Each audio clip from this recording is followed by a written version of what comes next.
Thank you. I'm André.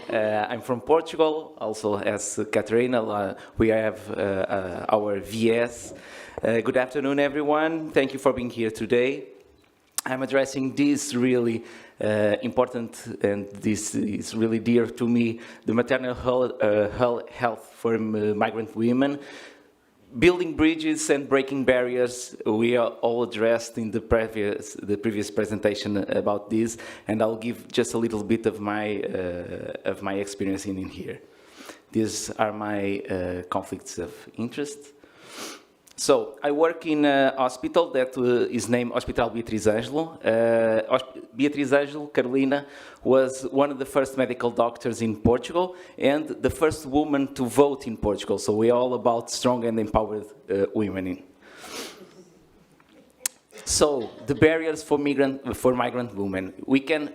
These are like layers. We add layers over layers, and in these layers, 1 + 1 is not equal to. It feels like equal 1,000 for these women. So we have barriers like social barriers, the stigma, the self-stigma, and the stigma from the others or the community, the isolation or the sense of isolation, lack of peer and family support or community support, the cultural barriers also. The language, the misunderstanding the language can lead to misunderstand their needs, and we cannot address their needs because we don't understand them, and they don't understand us. The beliefs, the dogmas from religion, the problem is some cultural beliefs and practice may influence healthcare decisions, and sometimes they are conflicting with standard medical practices. And also, the lack of knowledge how to navigate through foreign policies and laws, and the level of education of these women. And also, the economic barriers. Get a job, have a proper house for her family, to get the basic services, to get babies' essentials after the baby is born, and also many of these women have to still send money to their relatives at home country.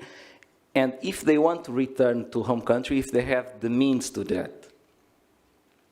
So we have another layer. Overall maternal concerns that they are equal to every woman they are expecting. So health and well-being of the child, just put it like this. The physical, the emotional health, the nutrition, it's the same for every woman, and now we have another barrier for these women. The safety and the security, both at home and in the community, the work-life balance, the working for shifts, many hours, who's going to stay with the child, with lack of support, lack of the knowledge, what exists in the community, emotion, mental health, financial stability, the social support and the community support, the lack of knowledge how to go to and address this community support, the education, her education and future opportunities, and also her baby education. If she wants to stay in our country, how can she continue to evaluate herself? Her parenting styles, decisions, and of course to still have her own personal identity. And then we have concerns about migrant women, access to care, language difference, lack of transportation, don't know how to get to point A to point B, unfamiliarity with the healthcare system, the retention in care. She gets there, but she will continue to go there? Interruption to job instability, changes in living situations, moving houses, or immigrant status, mental health issues, the stress of migration, potential trauma that they have, and the challenge of being a parent, sometimes being a parent alone in a different country. stigma and discrimination, fear of stigma with HIV, stigma about being a migrant, about being a woman, and some cases this discourage women for seeking care and disclosing their status to healthcare providers. Lack of social support. There are networks that they are not able to achieve. They don't know how to get, they don't know that this exists, not even know how to get them, and to know how to navigate the healthcare system. It's different in every country, and it's really, really, really important that we have community support, community resources, and peer support. And of course, prenatal and postnatal care, prenatal care to manage HIV and pregnancy, and postnatal care for herself and to their baby. So it's really, really important that we know these barriers so we can destroy them. And nurses are really, really, really good doing this. Acknowledge the problem, break the barriers, and brick by brick, we can start building new bridges. So we're all about building bridges to these women. We need empathy, but we need knowledge, and we need to have cultural competence, understand the cultural backgrounds to provide respectful and appropriate care. Language support. In our hospital, everyone who enters our hospital, they put his name and says if he can talk or understand another language. So we have a list of every healthcare providers in our hospital that can be used as translators to everyone. Sometimes I speak Creole from Guinea-Bissau and Cape Verde, and sometimes they call me for to go to the OR or go to the pharmacy to talk. We have this list, and we are using each other to be the best we can have for our patients. Screening and assessment, individual needs, barriers to care, to understand if there are any potential mental health issues, and create a really tailored care plan. Care coordination, we can act as link to care. We can be that link as nurses. Nurses act as coordinators between various healthcare services that addresses their medical, psychological, and social needs.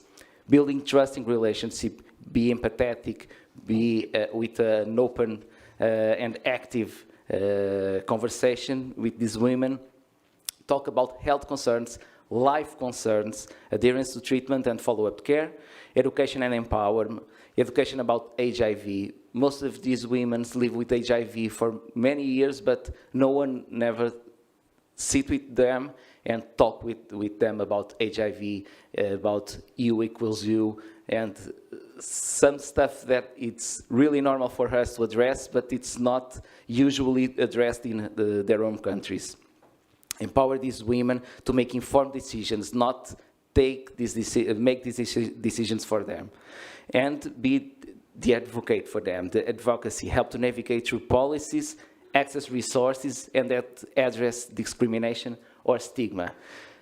In Portugal, we have NGO, GAT, that did this like a passport, a migrant passport, and it translates in various languages, so it's easier for someone to come to our country to know how to navigate through our health system. We need to address these targets, the 10-10-10, for removing social and legal impediments towards an enabling environment, limiting access or utilization to the HIV services.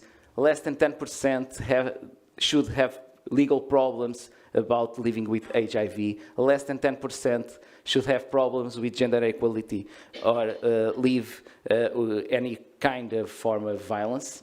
And less than 10% of people living with HIV should feel stigma. And I bring one case. Katrina bring a woman from Guinea-Bissau. I bring a woman from Angola. She's a woman, 35 to 40 years old, born and living in Luanda, Angola. It's an African country. Already with 2 children, 1 abortion in the past, and she traveled with her husband to Portugal. She was 36 weeks pregnant. She arrived at the hospital when the water broke. We did the serology screening, and she was HIV positive. She tested positive for HIV. So we assume an initial HIV diagnosis without follow-up, without antiretroviral therapy, and myself and the doctor came to see her husband, talk with them. She is in the nursery, but waiting to have the baby. And there is some apathy. We observed, we are talking about HIV, the treatment, you accuse you, it's a whole new world, it's not like it's used to be. And there are some apathy in her and her husband, but okay, probably are in shock. They perform a C-section, post-expulsion prophylactic was administered to the baby. The following day, I came again and talked with her about the treatment, the follow-up. She took bromocriptine to suppress the breast milk, and she's doing great, so discharged from obstetrics with her baby.